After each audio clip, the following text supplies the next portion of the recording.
नमस्कार मेरे सिस्टर लोग, कैसे हैं आप लोग। उम्मीद करती हूँ सब अच्छी ही होंगे। मैं आज बीटीएससी 10,709 जो वैकेंसी है उसके बारे में, और मैं क्वालिफाइड हूँ या नहीं उसके बारे में, और ये वैकेंसी क्लियर कब करेगी, क्या सरकार की नीति है, और इसके बारे में बात करूँगी। तो सबसे पहले कि ये केस रिजर्व तो रख दिया गया है, और अब एक सप्ताह या लगभग एक सप्ताह के अंदर माना जा रहा है कि इसको क्लियर कर दिया जाएगा। उसके बाद बोला जा रहा है इलेक्शन के बाद, जो इलेक्शन अभी चल रहा है उसमें कितने लोग सिस्टर लोग दिए हैं वोट, वो कमेंट कीजिएगा किसका सपोर्ट कर रहे हैं आप लोग। मेरे तरफ से तो गठबंधन सरकार का सपोर्ट रहना चाहिए। सभी को यही बोलना चाहती हूँ कि आप लोग किसका दे रहे हैं। आप लोग समझदार तो हैं ही, लेकिन वोट देने का कोई मतलब ही नहीं है। हमें सरकार किसी का है ही नहीं। शिक्षा पर तो बिल्कुल नहीं ध्यान दे रही है। और गया में जिस तरह से वोट हुआ है, इतना कम परसेंट हुआ है कि जितने भी राजनीतिक दल हैं वो लोग परेशान हैं कि इतना कम वोट कम क्यों पड़ा, क्योंकि उनके हित के है।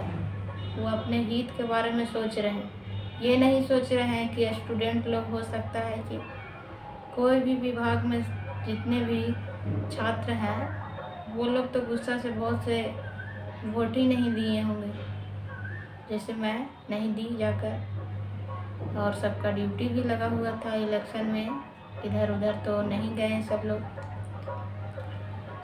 और सरकार परेशान तो है ही, क्योंकि वो जीतेगा तो फिर 5 साल अपना राज करेगा, कुछ करे या चाहे नहीं करे। लेकिन मैं वीडियो में, मेरा कोई शौक़ नहीं है वीडियो बनाने का, लेकिन एएनएम के बारे में इतना लोग सब वीडियो बना रहे थे तो बस ख्याल आया मेरे को कि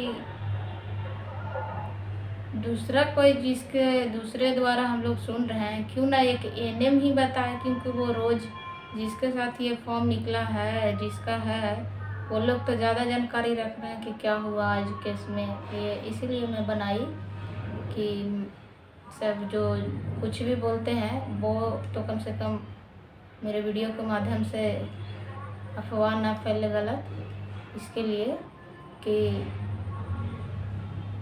वही मैं बोल रही थी कि कुछ लोग सिस्टर लोग कमेंट किए थे कि आप क्वालिफाइड हैं। मैं क्वालिफाइड हूँ सिस्टर, लेकिन फिर भी मैं जब से ज्वाइन की हूँ दिसंबर 2022 से, तो पेमेंट इतना कम है कि अपना जो खर्च होता है, जो अपना जीवन में जो अपने पर्सनल के लिए खर्च है, खाना पीना, रोटी कपड़ा मकान जो है, वो भी हम लोग से नहीं हो रहा है, घर से लाना पड़ता है। तो मैं अपने बिना स्वार्थ से, मैं ये नहीं सोची कि क्वालिफाइड है तो मेरा हो जाए, सब जाए इधर उधर, संविदा कर्मी छोड़ो ना, सबका क्यों सोचें, ऐसा नहीं मेरे को लगता है। लगता है कि 1 साल मैं काम की, जो मैं इतना परेशान हूँ, और जो संविदा कर्मी पहले से उतना साल से काम कर रहे हैं उन लोग को कितना दिक्कत होगा।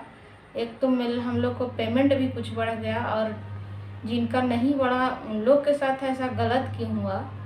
और मैं अपने बारे में क्यों सोचूं, आज अपने बारे में सोच लूँगी तो फिर अगला वैकेंसी में इसी तरह से होगा। कम से कम इसमें अगर जीत हो जाएगी तो इतिहास में आगे भी इसके लिए अगर किसी तरह का कोई भी फॉर्म में या वैकेंसी फिर से फिल करवाने के लिए जो रूल बदल दिया जाता है, तो उस पर एक तरह से विश्वास हो जाएगा कि नहीं, पहले वाला केस में जीत हुई थी, ये गलत है, तो इसके लिए हम लोग को न्याय मांगना चाहिए, और इसमें जीत हुई थी, इसके लिए एक इतिहास हो जाएगा।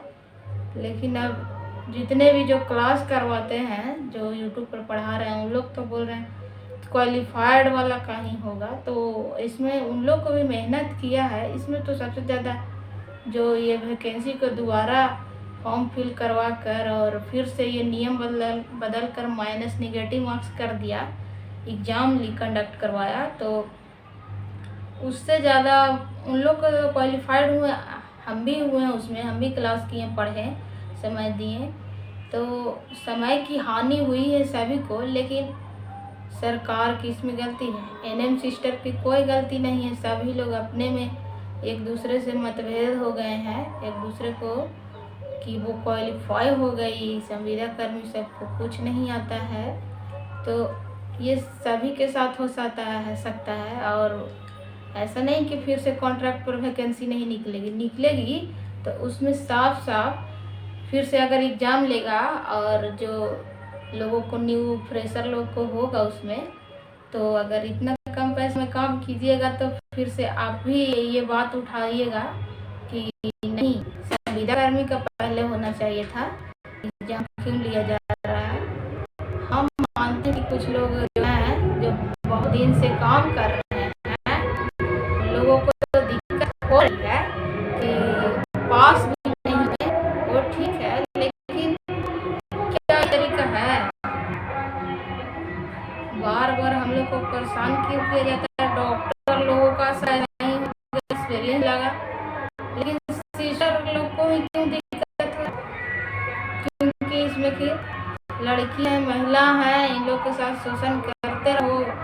इन लोग को बस पैदा ही हुई है शोषण करने के लिए, और से बाहर जितना समाज में और जो हम लोग के साथ हो रहा है, सरकार का भी हम लोग का शोषण किया रहा है। जितना भी वैकेंसी जो निकलता, छात्र का कोई वैकेंसी नहीं रहा, स्टूडेंट लोग को दिक्कत है, लेकिन एक बार आया उसको तो एकदम क्या बोले, अब बस प्रार्थना करती हूँ भगवान से कि जल्दी से क्लियर कर दे और जितना जल्दी करे। और क्या बोले, एकदम दूसरा वैकेंसी आने की भी कुछ सूचना मिली कि फिर से कॉन्ट्रैक्ट बनाने वाली है। क्यों निकाल रहे हो भाई कॉन्ट्रैक्ट पर, परमानेंट ही निकलो, फ्री में ही तो काम करवा रहे हो हम ही लोग से, तो फिर झूठ मूठ के क्यों बोल रहे हो। बोलो, सीधा से बोल दो ना कि फ्री में वैकेंसी निकाल रहे हैं, फ्री सेवा दो तुम लोग, ऐसे भी हम लोग तो दे ही रहे हैं फ्री सेवा। तो फिर से यही बात बोल दो, जो वैकेंसी निकाल रहे हो कि कॉन्ट्रैक्ट पर मत निकालो। क्यों निकाल रहे हो, इतना महंगाई हो गया है ना कि क्या बोले, आप लोग को बोलने में जब वैकेंसी देते ही हैं, काम करवा रहे हैं, तो फिर पैसा देने में क्या लगता है, पैसा तो कम से कम दीजिए कि अपना जीवन यापन कर ले।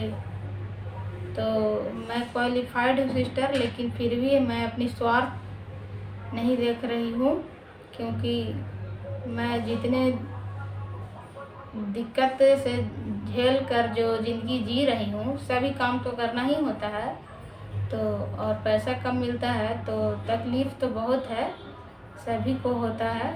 तो मैं इसके बारे में यही बोलूँगी कि बस संविदा कर्मी का ही जीत हो। और प्लीज़ मेरी वीडियो को सिस्टर लोग नहीं देखती हैं, क्योंकि एकता ही नहीं है, दूसरे कोई वीडियो बना रहे हैं, उनका इतना ये हो रहा है कि शेयर कर रहे हैं, देख रहे हैं, और शायद मेरे को उतना नॉलेज नहीं हो पा रहा है बताने के लिए, और मेरे पास उतना व्यवस्था नहीं है कि मैं अच्छी तरह से वीडियो बनाऊं।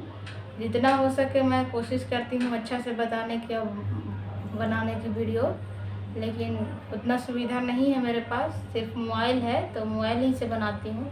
तो प्लीज़ आप लोग सपोर्ट करिए सिस्टर लोग, इतना सिस्टर लोग हैं, मेरे को सपोर्ट करिए, आगे भी हम लोग इस तरह से आगे बढ़ते जाएंगे। Thank you, Radhe Radhe. आप लोग सभी स्वस्थ और मस्त रहिए, धन्यवाद, राधे राधे।